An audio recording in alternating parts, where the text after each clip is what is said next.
Pak Erlangga merasa supaya Pak Jokowi punya mainan yang lebih seru, jadi nggak fokus ke Golkar gitu. Iya kan? Dan memang kalau dari sisi konsultan politik, ini satu gagasan yang apa artinya bagi Pak Prabowo sebagai presiden nanti? Ada bosnya dia. Bos koalisi ini ya. Iya, bos koalisi. Ya. Iya, artinya apa kan Pak Prabowo nanti mau bikin program harus disetujui DPR, DPR-nya dikuasai oleh koalisi. Ketua koalisi. Posisi katakanlah kalau Pak Jokowi yang di situ. Ini kan orang bicara lagi hubungan bagaimana posisi presiden. Karena ini koalisi partai ini nggak main-main. Mengambil alih Golkar ini lebih masuk akal nggak Bang dibanding tadi membuat isu barisan nasional ini diwujudkan gitu. Sekarang kan begini.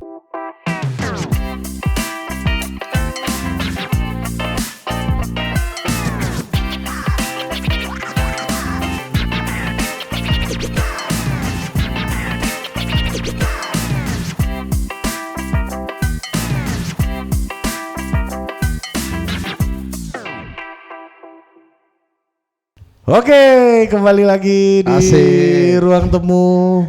Ini sebenarnya nggak serius-serius amat juga diskusi ini ya, tapi kebetulan aja kita capek naik ke studio ya Din ya. Betul. Karena dalam suasana Ramadan ini kan. Betul, dan sekali-sekali pengen lah kita mewartakan dan inilah berdiskusi juga, ada penonton-penonton dikit lah, dan ada dua tamu spesial yang ada di belakang layar Anda sebenarnya di Nggak sini. usah dimasukin layar, masukin aja. Ya, nanti kita insert ya.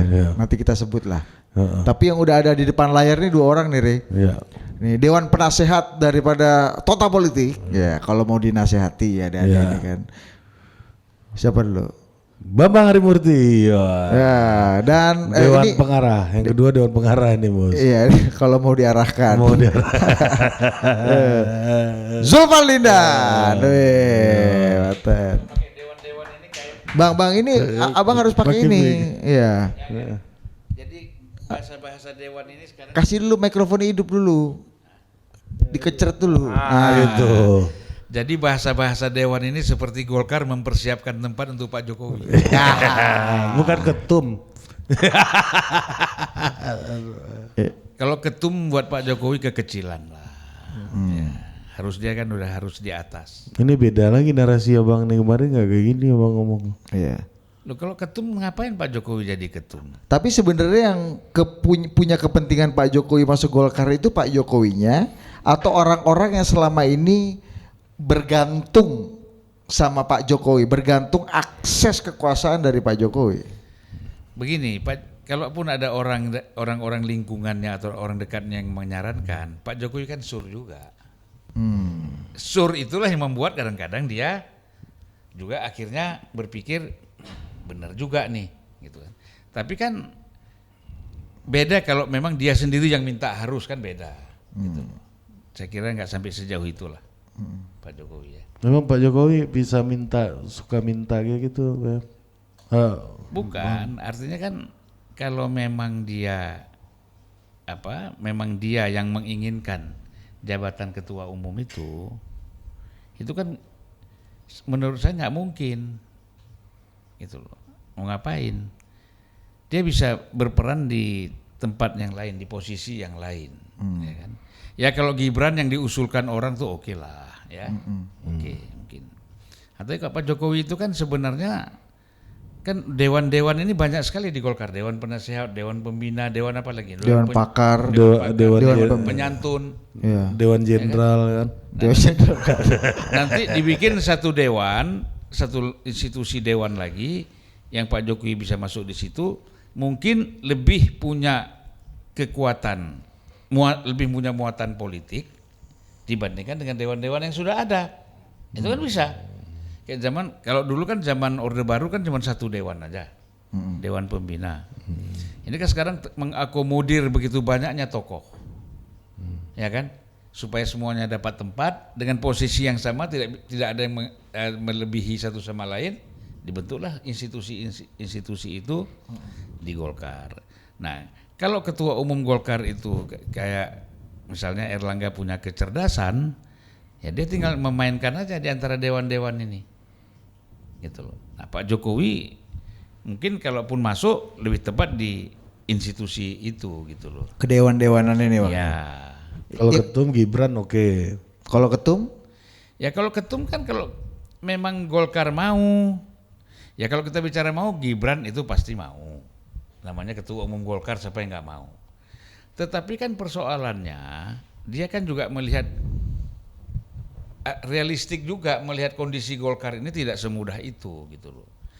Nah apalagi DPD tingkat 1, DPD tingkat 2 ini kan lebih cenderung sekarang ingin mempertahankan Erlangga karena dia dianggap sukses kan. Tapi kan Golkar ini nanti pada ujung-ujungnya kan kita tahu perubahannya cepat sekali. Jangankan bicara gini, dia sudah misalnya kalau Munas Golkar 50% sudah mendukung calon ketua umum si A, 2 jam kemudian bisa berbalik itu. Nah, ini kita harus tahu Golkar ini kan banyak birokratnya, ada juga TNI masih banyak di situ, Polri-nya masih banyak di situ. Itu lebih mudah dikoordinasi ya, lebih mudah. Beda sama partai-partai yang memang kader-kadernya tuh macam-macam gitu. Ada LSM, ada kampus, ada ini. Kalau Golkar kan umumnya itu salurannya jelas tuh, FKPBI, pengusaha, Kosguru, MKGR, Soksi, kan itu intinya kan di situ. Pengusaha. HMI, alumni HMI maksudnya lewat HIPMI misalnya, ya kan? Kami, ya. Ya enggak lah, kami enggak ikut, anggota aja, alumni aja. Alumni. Sebab belum tentu juga semua alumni HMI itu kami kan organisasi kan? Oh, nggak otomatis ya, Bang. Nggak otomatis. Gitu. Nah, kalau BHM lihatnya gimana, Mas? Soal Jokowi dan Golkar relasinya kan majalah Tempo juga 3 minggu berturut-turut highlightnya soal Bahlil mau take over Golkar nih. Ya tapi kan menurut saya ini sebetulnya ada memang di Golkar harus kita akui ada move ya, ada berbagai move. Sebelumnya sebetulnya selain dengan Bahlil di Golkar sendiri ada gengnya Agus kan. AGK itu kan tadinya berharap gengnya AGK ini berharap kalau Golkar turun perolehannya mereka yang mau maju Desember ini kan. Tapi sekarang keadaannya berubah dan problemnya itu memang buat Golkar seperti beliau sampaikan tadi kan. Golkar itu kan yang menerbitkan satu istilah kader jenggot ya. Jadi berakarnya bukan ke bawah tapi ke atas. Ke kekuasaan gitu. Nah sekarang kebetulan sampai 20 Oktober Pak Jokowi yang berkuasa. Jadi banyak kader jenggotnya yang berakarnya ke Pak Jokowi. Tapi sesudah 20 Oktober, nah kan apakah Pak Jokowi yang berkuasa resminya kan bukan presiden lagi. Nah sekarang bagi Pak Jokowi itu kan dia ingin tetap berkuasa setelah 20 Oktober. Bagaimana caranya?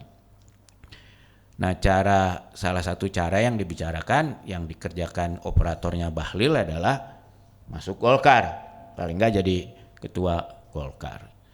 Tapi sepertinya Pak Erlangga mengajukan jurus lain yang mungkin juga menarik buat Pak Jokowi. Anda jangan jadi ketua umum satu partai, nomor 2 pula kan, PDIP nomor 1 kan. Jadi ketua yang disebut tadi Dewan Partai-Partai. Jadi di situ ada partai-partai Koalisi Indonesia Maju, Pak Jokowi ketuanya kan, mirip Barisan Nasional di Malaysia atau LDP kalau di Jepang atau di Meksiko namanya PRI. Nah koalisi partai-partai yang jumlahnya lebih dari separuh ini kalau memang betul bisa solid itu bisa 30 sampai 60 tahun berkuasanya. Ya, nah, kita lihat LDP di Jepang, kita lihat Barisan Nasional di Malaysia dan kita lihat PRI di Meksiko. Nah ini kan jadi orang-orang seperti Rizal Malarangeng gitu kan, ini yang sangat kenceng menyuarakan usulan ini karena dan ini sangat menarik buat Pak Jokowi karena Pak Jokowi ngitung membangun IKN itu mungkin paling nggak perlu 30 tahun. Ada kestabilan. Masuklah ide ini. Tapi apakah ide ini bisa diterima? Nah, itu soal yang lain. Justru antara sekarang sampai 20 Oktober, menurut saya ini tantangan politik Pak Jokowi yang kita sebagai pengamat sih asik mengamati gitu. Bisa nggak dia memasukkan ini? Ya. Karena kalau dia hanya jadi ketua Golkar belum tentu aman itu IKN. Belum tentu aman itu proyek-proyek yang lain ya. 5 tahun lagi ada pertempuran lagi, koalisi bisa berubah-ubah lagi. Ya. Jadi ini untuk kebaikan bersama Barisan Nasional ini atau apapun itu Dewan Koalisi ini, atau sebenarnya quote unquote decoy dari Golkar sendiri. Kalau kan tadi kalau BHM Pak Erlangga ya, orang-orang Golkar sendiri yang mengusulkan kan, ini decoy supaya Pak Jokowi nggak cawe-cawe Golkar. Jadi ada mainan lah di Barisan Nasional ini. Bisa juga gitu ya. Ya paling tidak kalau saya lihat Pak Erlangga merasa supaya Pak Jokowi punya mainan yang lebih seru, jadi nggak fokus ke Golkar gitu. Iya kan? Dan memang kalau dari sisi konsultan politik ini satu gagasan yang karena Pak Jokowi pengen 30 tahun ada stabilitas pembangunan, ada continuity, IKN, lalu program. Kan Pak Jokowi kalau ditanya sama orang dekatnya, wah Bapak ingin berkuasa lama. Bukan, ini soal program, kan ngomongnya begitu. Ini bukan soal kekuasaan, ini soal program pembangunan. Jadi kelihatannya fokusnya Pak Jokowi itu. Saya pengen 30 tahun ini ada stabilitas yang menyebabkan program-program kesayangan saya ini jadi. Nah, gimana caranya? Nah, itu yang diterjemahkan para konsultan politik. Mungkin itu orang yang Mr. Q juga mungkin terlibat, orang-orang yang ahli-ahli lah. Mungkin juga tamu kita saat ini yang Hasan Nasbi terlibat. Ya, nggak tahu Hasan Nasbi ini mungkin belakangan dia. Karena ini lebih banyak mainan Golkar lah ya di dalam kan. Kalau beliau kan baru masuk nih. Justru harus memberikan tandingan terhadap usul ini. Ya. Sebab kalau itu ada, apa artinya bagi Pak Prabowo sebagai presiden nanti? Ada bosnya dia. Bos koalisi ini. Iya, bos koalisi. Ya, artinya apa kan Pak Prabowo nanti mau bikin program harus disetujui DPR, DPR-nya dikuasai oleh koalisi. Ketua koalisi, ya. Dan di sini Partai Gerindra hanya nomor 3. Jadi Pak Prabowo ini jadi petugas koalisi dong kalau kayak gitu. Ya kira-kira begitulah maunya dalam program ini ya. Jadi ini yang makanya kalau kita tanya sama orang-orang seperti beliau, pasti ini dianggap mission impossible. Kalau tahu dari partai politik. Tapi ya kita lihat Pak Jokowi so far berhasil loh melakukan yang dulu kita bayangin kalau nggak usah 2 tahun yang lalu kita bicarain kemungkinan Gibran jadi wapres, tanya semua ini orang-orang ahli politik pasti mereka bilang nggak mungkin, hil yang mustahil. Kenyataannya tapi ketika tahun lalu orang-orang bicara Erick Thohir jadi wapres, BHM mengusulkan Megawati jadi capres. Itu lebih masuk akal ya. Ya. Kan ada istilah nih, the devil you know is better than the unknown ya. Gimana Bang Zulfan? BHM bilang itu menjadikan Pak Prabowo sebagai petugas koalisi. Itu lu yang bilang. Enggak, gua simpulkan ya kira-kira begitu ya, kata BHM kan. Sebenarnya BHM setuju dengan kesimpulan gua gitulah. Ini kan masalah sensitif ya, sensitif sekali. Terutama kita belum tahu aturannya seperti apa itu Barisan Nasional. Kita belum tahu misalnya jenis bentuknya seperti apa.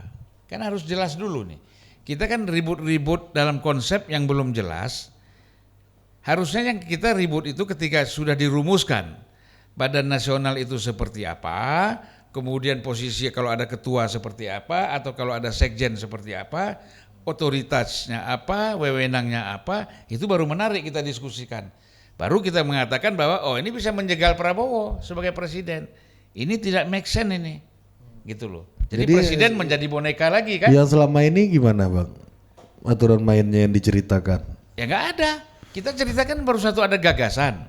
Ada orang mengeluarkan satu ide gagasan tentang Barisan Nasional. Kemudian kita berdiskusi tentang isu itu. Abang kan udah wawancara yang menggagas kan, Loh, Bang iya. Jeffrey Giovanni. Ya. Artinya kan abang udah berdiskusi secara dalam dan enggak. matang Jadi ini saya kan. Itu sebenarnya klaim menggagas gitu. Ya, jadi Jeffrey itu pinter dia, begitu ada ini langsung dia. ya memang jemput pertama dia bola. ngomong di podcast saya. Wah, ya, top. Declare ya. Declare, iya. Mungkin dia ngomong di mana-mana sudah. Tapi kan declare- abang kan yang asabikul Lah, awalunnya. Iya, artinya model-modelnya kan. Orang mau ngomong kan, model-modelnya itu seperti apa? Kan sampai sekarang kita belum jelas nih makhluk ini modelnya seperti apa. Lo nggak tanya waktu itu sama Bang Jeffrey. Ya dia mengambil contoh misalnya seperti Barisan Nasional di Malaysia. Kemudian saya tanya kegunaannya apa? Kegunaannya adalah bagaimana supaya koalisi Indonesia Maju ini itu solid sampai ke kota dan kabupaten. Karena yang dirasakan sekarang kalau koalisi di pusat itu solid di kabupaten dalam pilkada-pilkada justru kadang-kadang PDIP bisa dengan Gerindra, bisa dengan PKS. Nah ini kalau misalnya ada koalisi ini solid diikat dengan satu badan tertentu ya seperti Barisan Nasional apapun namanya, itu diharapkan sampai ke kabupaten kota pun pilkada itu tetap dalam partai-partai yang satu koalisi. Itu yang masuk akal sih seperti itu. Tapi kan persoalannya posisi katakanlah kalau Pak Jokowi yang di situ. Ini kan orang bicara lagi hubungan bagaimana posisi presiden. Karena ini koalisi partai ini nggak main-main. Ya kan? Nah, apakah ini hanya sekedar koordinator biasa? Ya, mimpin-mimpin rapat, mengorkestra aja kan? Tidak mempunyai suatu kekuatan politik dalam keputusan-keputusan strategik misalnya. Nah, kalaupun itu misalnya seperti itu, apakah Pak Jokowi mau ngapain pula saya di situ? Siapapun bisa kan gitu. Nah, jadi maksud saya ini memang harus dibuat satu dari ide dan gagasan ini dibuat bagaimana aturan mainnya, institusinya seperti ini, kemudian aturannya seperti ini, nah sehingga tidak bertabrakan. Juklak dan juknisnya harus ada, Bang. Tidak Ya? bertabrakan dengan posisi presiden. Karena kan kalau kita lihat di Malaysia, UMNO juga bisa mengkritik Perdana Menteri. Bahkan akhir-akhir ini malah membubarkan diri kan, bukan membubarkan diri, artinya dia keluar dari faksinya si Mahathir kan, akhirnya bubar. Sekarang yang berkuasa bukan UMNO, Bang. Bukan, Iya. makanya.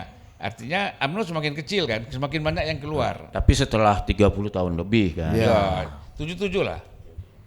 Ya. Bahkan zaman bukan itu, zamannya iya 73, zamannya si Najib. Bukan Najib yang ini anaknya nih, siapa? Bapaknya. Ya, Tun Razak. Tun Abdul Razak. Bapaknya. Tun Abdul Razak yang di wakil Perdana Menterinya Datuk Musa Hitam. Ya, hafal juga. Menteri Keuangannya siapa, Bang, waktu itu? Hah? Menteri Keuangannya. Menteri Keuangan, aduh lupa. Datuk Musa Hitam juga. Oh, itu Menteri PUPR-nya siapa, Bang, waktu itu? Hah? Menteri PUPR-nya Basuki. Basuki, bukan. Bukan. Hari Total Politik. Kalau aku tahu Panglima tentaranya Timor Leste dari sejak merdeka sampai 5 tahun lalu, Bang. Namanya Lere, Bang. Ayo lanjut. Mas Bambang, ini lebih masuk akal mana? Membuat Barisan Nasional ini terwujud atau operasi ambil alih Golkar itu dilakukan gitu? Lebih masuk akal yang mana buat? Kalau menurut saya gini, itu kan kalau kita lihat sejarahnya ya, ketiga partai itu kalau kita bicara Barisan Nasional lah misalnya, itu dia bisa karena dia punya musuh bersama. Ya, ketika itu kan kita tahu kan tahun 69 apa 69 ya yang kerusuhan di Malaysia ya antara kita lihat kan Malaysia itu ada ras Melayu, ras Tionghoa dan ras India. Nah, lalu mereka masing-masing punya partai itu. Nah, kemudian PAS itu yang di luar dari Barisan Nasional. PAS itu seperti PKS lah. Ya. Nah, UMNO kemudian mereka lihat, wah ini yang pro toleransi, mau hidup bersama, gabung melawan yang PAS itu kan Malaysia Islam gitu loh. Dia mau sendirian. Partai Islam Malaysia. Dan nggak pernah menang dalam pemilu. Ya, nggak pernah menang karena melawannya gabungan ini. Jadi ada musuh bersama. Kalau kita lihat LDP ininya tuh dari kekhawatiran Yang ekstrim musuh menang. bersama yang ekstrim yang bisa menyebabkan huru-hara dan sebagainya. Nah di kondisi kita saat ini nggak begitu gitu loh. Jadi, tapi kan kalau nggak ada musuh bersama, ada yang lain. Kalau transaksional mungkin gula-gula bersama, ya kan. Dan kalau ini kita kaitkan dengan Undang-Undang Daerah Khusus Jakarta, mungkin kan kalau aglomerasi itu mungkin 80% dari harta nasional kali ada di situ, ya. Kalau itu menjadi mereka membuat kelompok dan ini menjadi gula-gula bersamanya, mungkin ada kepentingan yang bersama karena semua yang partai ini butuh dana, ya kan? Ya, makanya berkoalisi itu kalau di daerah kan PKS saja bisa berkoalisi dengan PDIP. Ya kan? Karena ada kepentingan bersama, ada kebutuhan dana, ada kebutuhan calon memenangkan kursi. Jadi kita lihat bisa itu dimainkan walaupun kekuatan gula-gula bersama ini tidak sekuat musuh bersama ya. Kalau musuh bersama kan ancaman eksistensial. Kalau ini kan ya hadiah loh. Bisa temporer sekali Bisa ya. temporer gitu. Dan bahkan kita lihat juga kan dari Undang-Undang DKJ ini juga sudah muncul perpecahan. Kalau tadinya bahwa aglomerasi dipimpin oleh wakil presiden, rapat terakhir kan menyebutkan itu dicoret, diganti dengan yang ditunjuk oleh presiden. Ya. Kepala otorita. Jadi gitu. itu kan untuk menghapus kesan loh. Kalau gitu presiden apa nih? Ada negara dalam negara. Ada satu wilayah aglomerasi yang tidak dikuasai presiden kan seolah-olah gitu. Itu bisa jadi pasal penyeludupan tuh. Iya betul. Pasal penyeludupan. Tapi rupanya mungkin Bung Hasan ini termasuk yang lihat, wah nggak bisa ini ya bahaya ini kan. Jadi ya itu akhirnya melalui operasi politik mungkin rapat terakhir saya dengar itu diubah kata-katanya. Jadi Mengembalikan wewenang ke presiden. bisa tetap nanti ditunjuk presiden oleh presiden wapresnya, tapi terserah presidennya. Jadi kewenangannya Itu lebih masuk akal. dikembalikan. Jadi bukan mandatori Bukan. jadi basis kekuasaannya wakil presiden. Iya, bukan. gitu. Jadi bukan wapres itu punya kekuatan yang didukung undang-undang gitu. Ini jadi kembali seperti Pak Budiono zamannya Pak SBY. Ada satu tugas, tapi itu ya ditugaskan oleh presiden. Kapan saja bisa dicabut. Gitu. Kalau Pak JK zaman SBY itu ditugasi juga. Itu pelajaran juga. Kalau Pak JK itu kan ada kontrak sebelum mereka berdua itu bersatu, kontrak tertulis. Ini kan mau seperti itu. Pak JK kan ketika itu minta kewenangan ekonomi diberikan pada wapres walaupun bentuknya tidak dalam bentuk undang-undang ya. Gentleman agreement aja. Yang penting mas ada undang-undang atau enggak, yang penting hasilnya.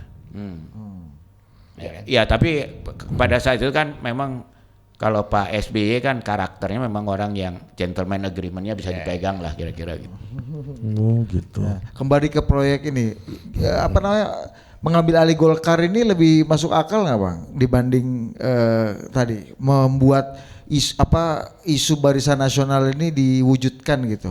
Sekarang kan begini, kalau memang Pak Jokowi serius ingin menjadi ketua umum Golkar, menurut saya tidak terlalu sulit juga. Tapi tadi kan sebelum 20 Oktober, itu bisa gitu loh.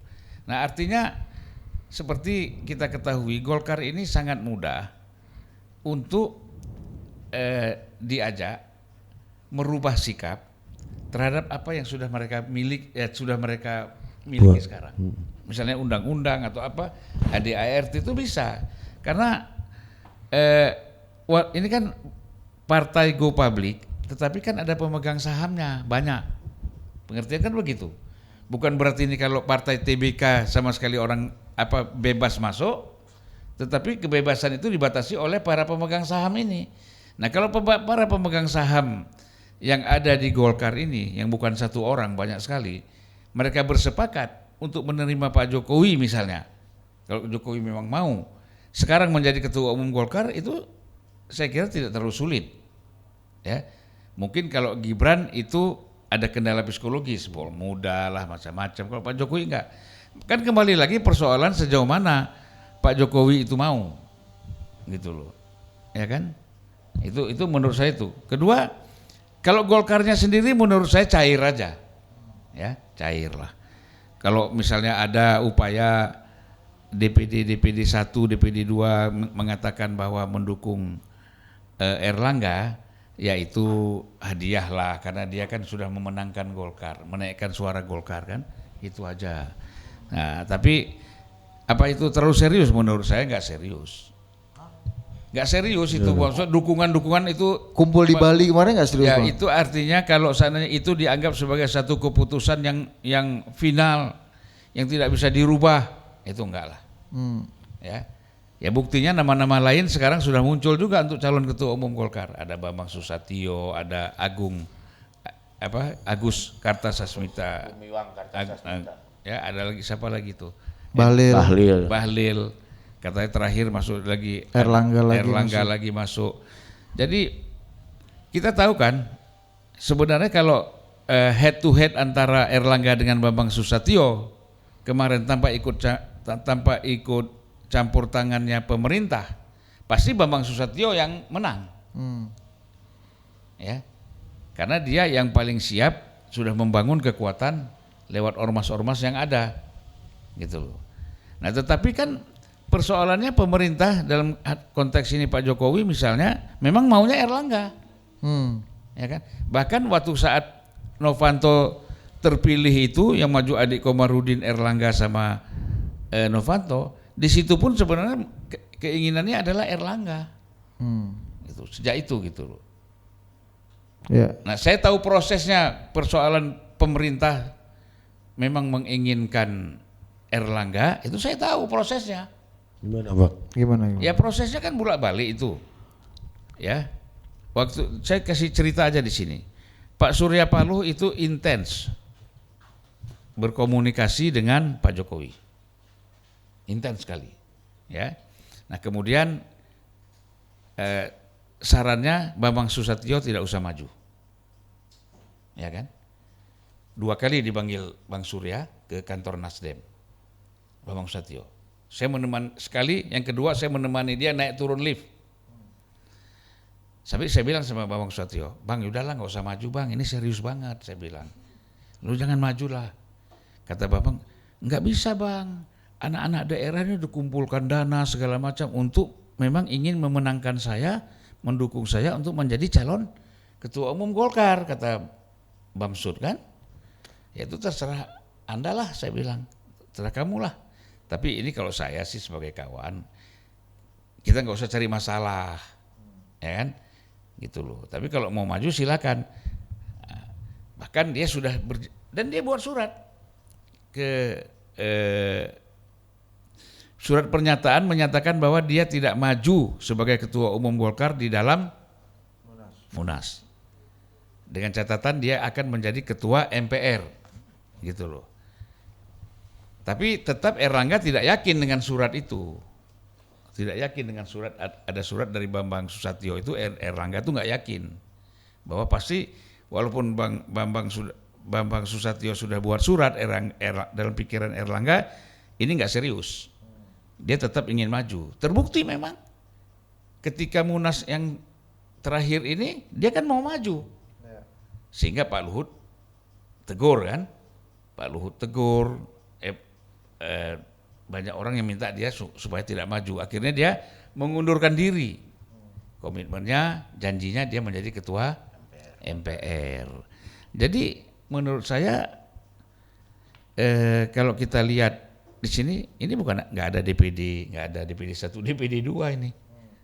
Jadi keputusan tetap di elit. Ya, pokoknya jenggot lah ini ya. Nah, jenggot elit. Tapi kemarin kalau kita lihat komposisi di Bali, elit-elit kuncinya yang kemudian berhasil dikumpulkan oleh Pak Erlangga, di situ ada Pak Ical, ada Pak Agung Laksono, ada Pak Luhut, yang mereka di sana quote unquote lah mendeklarasikan dukungannya gitu loh untuk tetap mendukung Pak Erlangga. Itu apakah nggak cukup kuat itu Bang. Dek Budi begini, Dek Budi. Cia.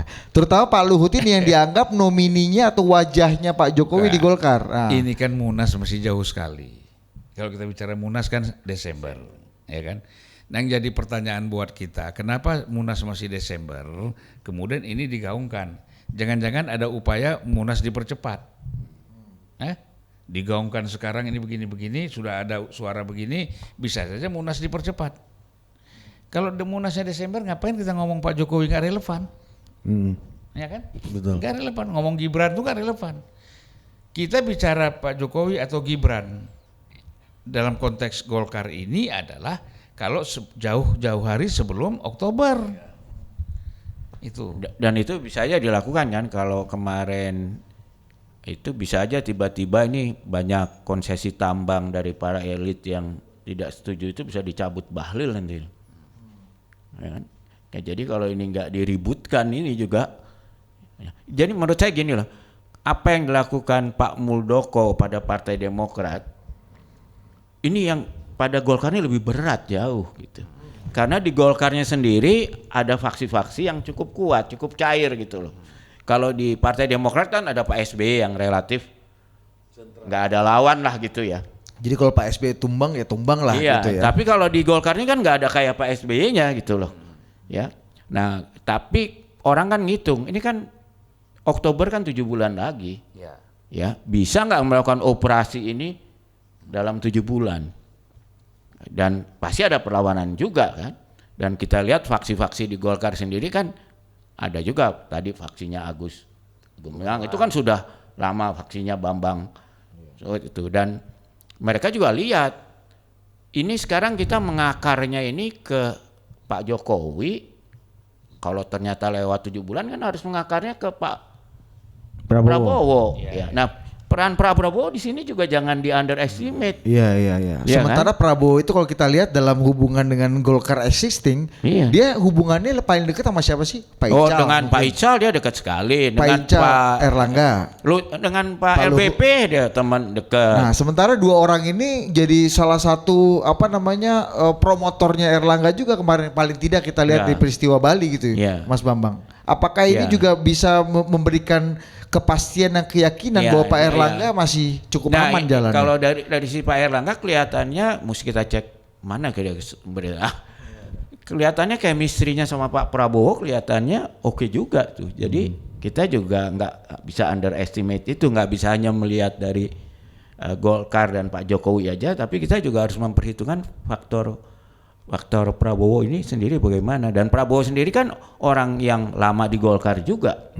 Jadi dia bukan orang luar gitu, dia tahu betul peta Golkar itu seperti apa, termasuk soal-soal perlunya gizi dan sebagainya. Nah, gizi-gizi ini kan berasal dari pengusaha oligarki. Oligarki ini juga ngitung dia. Kalau dia pasti udah lebih pengen aman dengan Pak Prabowo. Ya kan? Karena Pak Prabowo akan next 5 years. Ya kan? Kalau Pak Jokowi sampai Oktober aja. Ya, kalau nanti dia dianggap parah oleh Pak Prabowo, waduh bisa bisnisnya Susah, bermasalah. Sedangkan Golkar kita tahu siapapun di faksi Golkar yang mau beroperate kan nggak mungkin hanya dari kantongnya sendiri. Ya kan? Katakanlah kita ngomong Bamsud ya kita tahulah ada Pak Haji Sam. Tapi Pak Haji Sam kan mikir juga, Pak Haji Sam dengerin dia pasti pengen denger dua-duanya, denger Pak Jokowi, denger Pak Prabowo, tapi dia tahu. Jadi logikanya gini, otomatis kalau lu mendukung Bahlil dan upaya penggulingan Erlangga itu bisa, sementara Pak Prabowo punya hubungan yang sangat dekat dengan Pak Ical dan Erlangga, itu artinya akan vis a vis juga otomatis dengan Pak Prabowo gitu Mas. Iya, dan bisa. itu berbahaya buat itu berbahaya. para Makanya pengusaha yang mensupport siapapun ini. yang mau bergerak ini harus mendapat restu dari Pak Jokowi dan Pak Prabowo, baru dia bisa jalan gitu loh. Jadi kader jenggot akar ke atasnya ini harus kedua dagu ini kan. Sampai Pak Jokowi sampai Oktober, setelah itu Pak Prabowo. Jangan-jangan wajah quote unquote pertarungan awal antara Jokowi versus Prabowo ini kita lihat dari bagaimana dukung-mendukung dari Golkar ini Bang Zulpan bisa dianggap gitu nggak? Begini, saya ingin bicara Bali dulu tadi. Bali itu kita harus tahu, itu manifestnya begitu. Latihannya belum yang gitu. Coba kasih dulu. yang terwujud itu adalah seolah-olah sekarang semuanya solid mendukung Erlangga, kan gitu. Politik kan seperti itu. Memang kenyataannya harus seperti itu. Persepsi yang penting ya. Ya. Tetapi sebenarnya perkembangannya bisa lebih jauh dan lebih dahsyat dari itu, gitu loh. Ini hanya sekedar penghargaan. Kita mau bikin apa sih? Ini Golkar kan setelah menang mau bikin apa? Ya kan? Ya kumpul-kumpul lah kita di Bali, undang DPD, happy-happy kan? Nah, kemudian ada yang coba orkestra juga nih, ada yang bermain, deklarasi deh, dukung Erlangga kan? Padahal nih nggak ada angin, nggak ada hujan, apa urusannya dukung Erlangga? Gitu loh. Nah, buat Erlangga sendiri masalah-masalah begini kan kikuk buat dia. Masa dia, kalau dia yang meminta DPD ini melakukan itu, sementara di luar Golkar isunya adalah Pak Jokowi kepingin masuk, ini bisa bahaya, dia bertabrakan dengan Pak Jokowi, ya kan? Oleh karena itu saya tidak yakin itu maunya si Erlangga, tetapi pasti maunya orang lain, ingin menghadapkan Pak Jokowi dengan Erlangga. Dan mungkin Pak Erlangga salah satu jurus ngelesnya yaitu lebih baik Pak Jokowi mengepalai koalisi. Ya. Ya bisa jadi. Artinya kan upaya-upaya bisa jadi juga bukan pikiran Erlangga sendiri, pikiran dewan-dewan yang ada di sini kan, senior-senior yang ada udah gini aja deh, kita cari exitnya gimana nih supaya tidak bertabrakan kan gitu. Nah jadi memang ini satu hal yang menurut saya masih menarik ya. Pak Prabowo sendiri kan tidak pernah berkomentar soal ini. Dan dia sendiri tidak ingin terlibat nampaknya persoalan internal Golkar ini. Gitu kan. Dan dia tahu betul bahwa posisi dia untuk bicara ini bukan sekarang. Dia akan bicara nanti setelah dia dilantik menjadi presiden, itu lain lagi. Ya, jadi biar aja lah sekarang persoalan internal Golkar aja. Mau apa silakan gitu loh. Tapi kalau menyangkut posisi presiden dan Gerindra misalnya, dia akan bicara. Itu saya lihat, dan sampai sekarang kan belum tersentuh nih. Presiden dan Gerindra dan partai-partai lain belum tersentuh kecuali hanya persoalan internal Golkar. Bang Surya nggak ikut-ikutan lagi Bang? Kompor-kompor dikit adalah. Ya, kan dulu kalau kita tahu bukunya Opung itu menjelaskan bersih tegangnya Pak Luhut dengan Bang Surya itu karena dianggap Bang Surya meskipun sudah Nasdem tapi masih mau. Kan saya bilang tadi. Ya Abang juga cerita. Ketika tadi persoalan Bambang Susatyo dengan Erlangga yang mau maju Munas 2000 berapa tuh? 2019 ya. Ya. Ya kan Pak Surya kan ikut memanggil Erlangga 3 kali ke kantor Nasdem ketemu Surya Paloh. Untuk urusan Golkar. Iya, untuk ketua umum ini. Gitu loh. Baru dengar nih aku nih. Iya. Ini saya saksi kok. Apa urusannya Bang? Apa tema pembicaraannya apa waktu itu? Dan apa urusannya benar kata Ari tadi? Jadi begini, kan artinya dalam konteks ini pemerintah lah ya menginginkan supaya ketua umum Golkar ini jangan ada yang neko-neko juga. Yang dianggap yang agak tegak lurus benar itu Erlangga. Oleh karena itu yang diinginkan itu adalah Erlangga sebagai ketua umum. Nah, karena Surya Paloh ini sebagai mantan senior lah di Golkar, nah mungkin bisa diajak untuk memberikan masukan-masukan kepada Erlangga. Ya, kemudian Erlangga mengambil sikap gitu loh, siap maju kan gitu. Nah, satu pihak kan ada Bambang Susatyo, hanya 2 nih. Nah, ini Bambang Susatyo kan juniornya Surya Paloh juga di FKPPI kan, kemudian pernah jadi pegawainya Surya Paloh di prioritas misalnya. Nah, kemudian di Golkar juga mereka dekat ya. Pada masa-masa Bung Surya masih di Golkar dulu, diajak komunikasi, kasih tahu kan, persoalan nggak mau tuh soal lain. Bahkan waktu Bang Surya Paloh bertanding lawan Ical, Bambang Susatyo termasuk pendukung Surya Paloh kan? Iya. Iya benar. Ya jadi kalau kita lihat di situ memang Golkar ini figur yang dicari itu harus yang betul-betul tegak lurus kepada presiden. Nah ini. Nah kalau ketua umum Golkar tidak tegak lurus kepada presiden, katakanlah Prabowo presiden, ini kacau juga. Bisa kecil sendiri dia. Bisa jadi kayak Mega Akbar dulu, Bang. Iya. Gitu. Jadi kalau menurut saya pasti akan dipilih ketua umum yang betul-betul kalau Pak Jokowi kan nggak bisa kita ketua umum mantan presiden tegak lurus kepada Prabowo, kan agak sulit. Psikologinya nggak ketemu ya. Iya. Itu chemistry-nya tuh nggak ketemu. Iya. Yang paling mungkin kan dicari orang. Iya. Katakanlah misalnya, saya nggak juga yakin lah orang seperti Bahlil bisa jadi ketua umum Golkar ya, masih jauh sekali lah. Ini kan Golkar ini kecuali dipaksakan. Tapi kalau kemampuan dia ansih, pasti ada orang seperti punya historis yang jauh di Golkar itu. Kalau kita lihat Golkar ini historis semua. Si siapa? Erlangga, bapaknya tokoh Golkar zaman Soeharto. Lebih masuk akal mana Bang? Bahlil jadi ketua umum Golkar atau Gibran jadi wapres? Kenapa? Lebih masuk akal mana? Bahlil jadi ketua umum Golkar atau Gibran jadi wapres? Gimana tuh cara membandingkan? Iya, Abang tuh mas jauh lah itu masuk akal. Iya pasti masuk.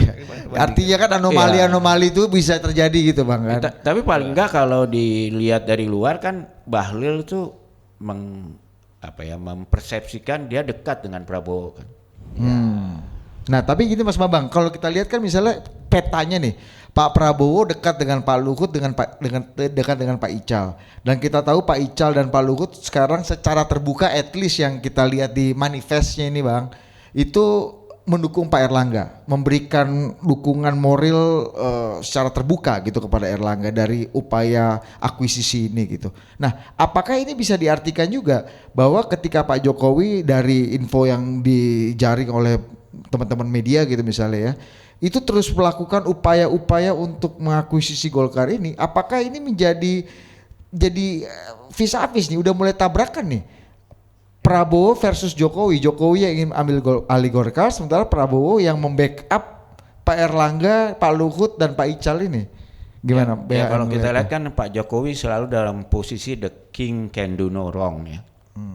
Jadi dia pasti nggak akan langsung lah terlibat. Seperti dulu 3 periode ada operatornya ya. Kalau gagal presiden nggak salah lah. Lalu juga upaya mengkudeta Partai Demokrat kan juga, kemudian upaya perpanjangan itu adalah upaya Pak Jokowi itu selalu menempatkan dirinya pada posisi kalau berhasil dia untung, kalau gagal bukan saya gitu kan. Nah ini pinter-pinternya para operator lah. Bukannya presiden hampir rata-rata begitu Mas. Iya memang. Tapi Pak Jokowi agak luar biasa loh dalam hal ini menurut saya. SBY kan dulu gitu juga katanya. Waktu giliran menurunkan harga BBM dia yang umumkan. Naik BBM JK yang umumkan. Ya kan? Kalau ada demo jadi JK yang kena, bukan Jokowi, bukan SBY. Ya gitu. Iya. Jadi gimana? Jadi maksudku kan gini, tapi kan orang kan tahu rasa-rasanan. Ini Pak Jokowi ada di belakang Bahlil apa enggak? Pak Jokowi ada di belakang gerakan akuisisi ini apa enggak? Kan itu masa informasinya kan di elit politik masa nggak dapat gitu. Enggak kan, kalau menurut saya di belakang sampai kapan kan kira-kira gitu. Di belakang kalau menang, kalau kalah ya dicampakkan juga. Saya nggak ngerti, jangan tanya saya. Ini urusan internal kan. Jadi kalau saya melihat begini bahwa kalau Jokowi dengan Prabowo itu saya tidak yakin akan terjadi konflik yang keras, ya. Karena masing-masing tahu posisinya, menjaga, ini kan faktor menjaga. Dari sisi Prabowo ini kan orangnya persuasifnya tinggi, ya, dia orang yang memang mempertimbangkan hubungan-hubungan pribadi itu dalam. Pak Prabowo? Ya, dia dalam. Nah oleh karena itu saya kira ini kan latar belakang dia harus kita lihat juga. Walaupun dia militer, tapi ini keluarga intelektual, gitu loh. Nah jadi paling nggak kan ada sentuhan-sentuhan intelektualisme di dalam dirinya, di dalam melihat sesuatu. Dia juga baca buku, dia berpikir, mengkaji. Kenapa dia sering berkomunikasi dengan banyak orang? orang kan melihat ini hanya sekedar seolah-olah ini politik praktis. Padahal tidak, dia ingin mendapatkan pikiran-pikiran masukan dari banyak orang. Ya kan? Nah, persoalannya apakah orang itu melompat ke dia atau keluar dari dia, itu soal lain. Misalnya, dia berdialog dengan Budiman Sujatmiko. Kemudian Budiman melihat dari hasil dialog ini konkret nih orang. Bagus, masuk, ya kan? Gitulah. Nah, kalau arah itu lain lagi. Bukan faktor persoalan intelektualitas. Itu kepentingan politik aja. Beda kalau saya lihat Budiman misalnya ya. Makanya sekarang kan Budiman ini tidak terlalu populer juga posisinya gitu loh. Karena bukan permainan praktis. Ini main otak nih. Ya, intelektualitas yang dibawa. Jadi di situ bedanya. Nah, saya melihat orang-orang seperti ini itu akan melihat perkembangan. Seperti apa perkembangan ini. Jadi kalau dia ikut di sini, wah dia dekat sama Ical, betul. Sama Pak Luhut mungkin pernah dekat, tetapi juga pernah jauh kan gitu. Ada jarak. Prabowo. Ya kan ada jarak. Tapi kalau dengan Pak Ical dia nggak pernah ada jarak. Dia tahu betul bagaimana Ical itu menjadi korban. Ketika mendukung dia 2014, Abu Rizal Bakri Brothers itu, Bakri bersaudara itu perusahaannya menjadi korban politik. Iya kan? Ya Anda bayangkan. Bahkan ada kata orang, ini katanya, kita kan nggak bisa menuduh ya, katanya, konon katanya, undang-undang pajak apa namanya itu? Pengampunan pajak itu apa? Tax amnesty. Tax amnesty itu dibuat justru katanya untuk menjerat Bakri. Kan yang dikatakan ada 11.000 triliun yang itu akan masuk dari luar, ya kan, dengan ada undang-undang amnesti kan nggak ada. Yang ada adalah Bakri menjadi miskin karena harus membayar hampir 2-3 triliun pajaknya. Sehingga hampir semua asetnya digadaikan untuk membayar pajak itu. Itu yang ada. Yang 11 triliun, yang 11.000 triliun itu kita nggak tahu, nggak ada. Ini abang sebagai konsultan Bakri waktu itu? Bukan. Kita kan membaca. Oh kirain sebagai konsultan. Membaca. Kita kalau jadi konsultan Bakri udah kaya kita. Oh gitu Pak. Ya kan, ini kan kehidupan kita nggak jauh-jauh dari Ari juga. Abang ini salah lu. Apa? Apa Abu Rizal Bakri yang jadi konsultan beliau? Nah, jadi Prabowo itu melihat 2014 itu dia Bakri ini menjadi korban gitu. Abu Rizal Bakri jadi fund manager ya Bang Zulpan. Nah, di sini apa kalau kita lihat Prabowo tuh hal-hal seperti ini sensitif. Ya. Dia tidak akan mudah meninggalkan kawan, tidak akan mudah meninggalkan. Ya kawan-kawan yang berseberangan pun malah diajak masuk. Artinya dalam konteks peta Golkar sekarang? Dalam konteks Golkar sekarang dia santai aja. Nggak ada saya baik dengan semua kok, dengan Akbar Tanjung dia juga baik, ya kan hubungannya.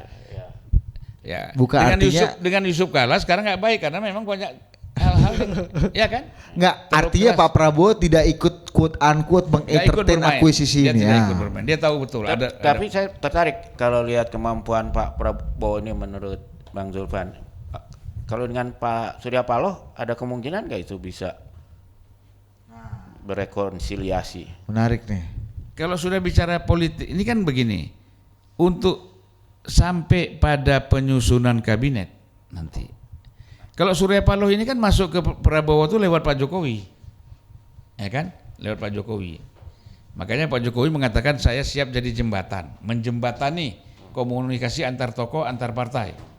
Nah, oleh karena itu kesempatan jembatan itu dipakai sama Surya Paloh. Untuk bagaimana mungkin nanti dia bisa ketemu dengan Prabowo secara lebih dalam lagi, difasilitasi oleh Pak Jokowi misalnya. Nah, tentu kan ini kan bicara pragmatis saja, kita dapat berapa kursi di kabinet. Makanya saya melihat isu angket ini dikembangkan bukan dalam konteks supaya angket itu betul-betul bisa terwujud, tetapi negosiasi nih, transaksional persoalan jabatan menteri, ya kan? Nih Nasdem gua ada sekian nih, ya kan? PKB ada sekian, kalau lu kasih sekian dah gua tinggalin nih yang namanya angket. Tinggallah PDI sama PKS juga masuk. Apalagi sekjennya model Pak Abu ini kan, cepat kali lompat dia. Kalian jangan lihat badannya gemuk, tapi kalau lompat dia cepat. Gesit. Oh jadi kalau Prabowo dan Surya Paloh itu nggak ada hal-hal yang prinsipil lagi bang ya? Ini masalah trade off aja nanti. Lah, iya, nanti udah persoalan itu semuanya lah. Saya kira kan mereka akan realistik, Iya. ya kan. Terus Prabowo membutuhkan suara di parlemen, bukan butuh suara Surya Paloh pribadi ya. Suara parlemennya kan dibutuhkan. Surya Paloh bisa menyediakan. Nah, 9,6%, ya kan. Kemudian PKB juga begitu. Yang dibutuhkan itu supaya dukungan koalisi pemerintah ini kuat. Nah, ini ada vendor lah ya, vendor. vendor.